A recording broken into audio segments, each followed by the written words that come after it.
Good day. My name is Cadet Panabio Daniel. Um, I will discuss about the history of Exxon Valdez.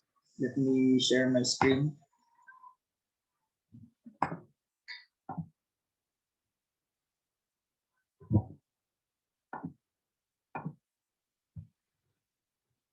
Exxon Valdez oil spill. It is indeed a indisputable fact that the discovery of oil dramatically changed human life. Oil dominance of our daily life in several direct and indirect ways in variety of forms. However, at the same time, petroleum and its byproducts have become a major threat to the environment over the last 2 centuries. Importantly, the spillage of oil accidents involving tankers and oil rigs have polluted our seas and oceans and badly affected the marine ecosystem. Over the period of the last 2 centuries, a number of accidents involving tankers and rigs of oil have resulted in the spillage of millions of gallons of oil in our oceans. Among the oil spills or in the last 5 decades, Exxon Valdez oil spill remains a prominent one in the accident that took place almost 30 years ago. Over 11 million gallons of crude oil was released in the waters of the Gulf of Alaska, hurting the ecosystem badly as it killed hundreds of thousands of species. Next. The major factors about the Exxon Valdez oil spill. On March 24, 1989, the oil tanker Exxon Valdez struck the Bilge Reef in the Prince William Sound region of Alaska to begin one of the biggest maritime fatalities at that time. Exxon Valdez, then owned by Exxon Shipping Company, was en route to Long Beach, California from the Valdez Marine Terminal when it slammed into the reef at around 12 a.m. local time.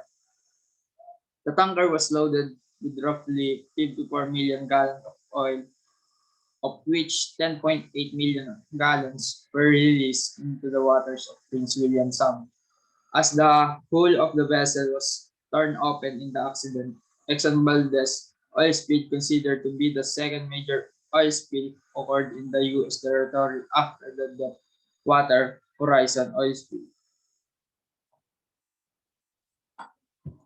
What causes the Exxon Valdez oil spill? Various reports following the accident have identified the numbers of factors that made Exxon Valdez run aground on the reef under the command of Captain Joseph Hazelwood. It was reportedly that the captain was not at the helm of the tanker when it met with the accident in the route that is known as navigational hazard. According to the reports, before handing over the ship's control to the third mate, Hazelwood had apparently altered the vessel course to avoid icebergs. The third mate unfortunately failed to maneuver the vessel properly, and the vessel left the shipping lane to end colliding with the reef, chiefly due to the broken radar. In fact, the radar was not working for more than a year before the oil spill accident. Further investigation also revealed that the Hazelwood was under the influence of alcohol and he was asleep in his bunk during the time of the accident. Investigator also pointed out that Hazelwood made a mistake by handing over the vessel helm to the deep, deprived third mate who was also not professionally qualified to take down control of the vessel. The vessel also didn't have the sufficient crew aboard to perform duties. Further investigation revealed. Moreover, authorities found the Exxon Valdez, like many other shipping companies, was not following measures that had agreed upon, including the installation of iceberg monitoring equipment. The report also said the accident occurred as the ship took a route which was not prescribed under the normal shipping route. Because of this violation by the Exxon Valdez, owner ExxonMobil charted out a clause which spoke about the strict following of the prescribed shipping routes and lanes so to avoid any further marine accident.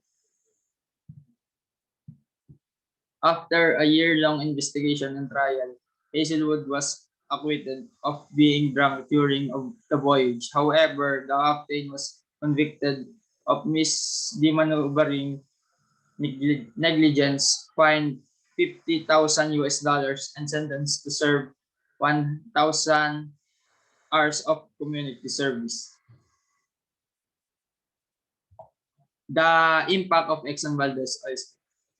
However, the Exxon Valdez oil spill occurred in the non-continuous coastline of Alaska. Its effect, the ramifications were huge and enormous. As the collision of the supertanker with the reef ruptured 8 of its 11 cargo tanks, releasing 11 million gallons of crude oil and 250,000 barrels into the water of Prince William Sound in that day. Over 1,300 miles of coastline were contaminated. It was reportedly a delay in intimidating the clean-up efforts that made in this accident. The oil slick spread to more areas within the days, making it no longer containable. As the slick spread, the ecosystem consisted of a variety of marine and other species was under the threat. Plants and marine mammals in the cold region which were already facing the threat of extinction because of the rise of temperature had to deal with this human error. In addition, seabirds were also forced to succumb to this disaster as the oil leak in the water trapped them to drown. Eventually, it is estimated that almost 250,000 seabirds, 2,800 sea otters, up to 300 harbor seals, 250 bald eagles, and at least 22 killer whales were killed in this deadliest accident. In addition, the spill has also ended the lives of unknown number of herring and salmons. The investigation conducted in the following months revealed. As an immediate result, the fishery for crab, herring, rockfish, salmon, and shrimp, etc. were closed in the area, while a ban on the commercial fishing of some variety of shrimp and salmon remained through 1990. While it affected many financially, the indirect impact of the oil spill was visible on the several ends of the fishery industry. The ill effects of Exxon Valdez oil spill were not only the marine creatures but also for the people residing in the adjacent areas of Prince William Sound. One of the immediate short-term effects of the casualty caused by Exxon Valdez was the impact on recreation fishing which was carried out in the Prince William Sound. This was greatly hampered because of the penetration of oil into the waters. In the year that Exxon Valdez oil spill was caused, there was a total financial loss of up to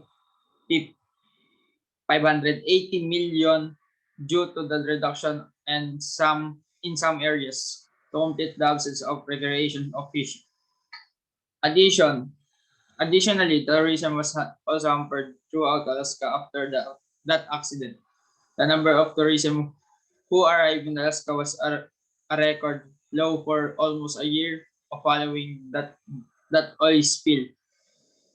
However, most importantly, the impact of the oil spill was not just limited to this. The long-term impact of the accident was and is being felt more on the ecosystem and in the environment.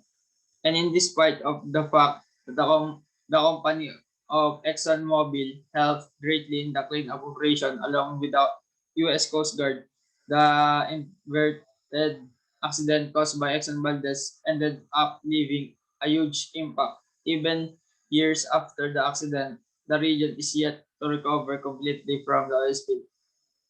The oil discharge from the Exxon Valdez still clogs the beaches in Alaska. The fishing industry that collapses after the accident hasn't recovered fully, and the trauma it created among the fishing communities still remain in the form of separated families and alcohol, etc.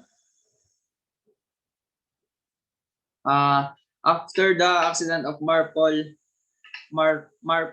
after the accident of Exxon Valdez oil spill, the Marpol was born in 1973.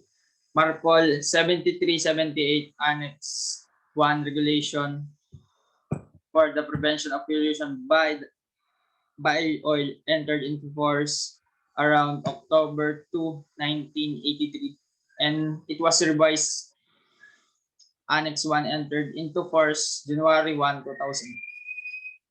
Covers that the Marpol 7371 Annex 1 covers the prevention of pollution by oil form, operational measurement, as well as form accident discharge.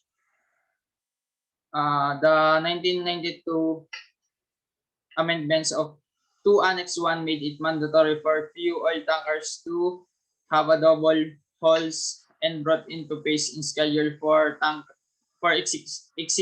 existing tankers to fit double hulls, which was subsequently revised in 2001 and 2000. And that's all. Thank you.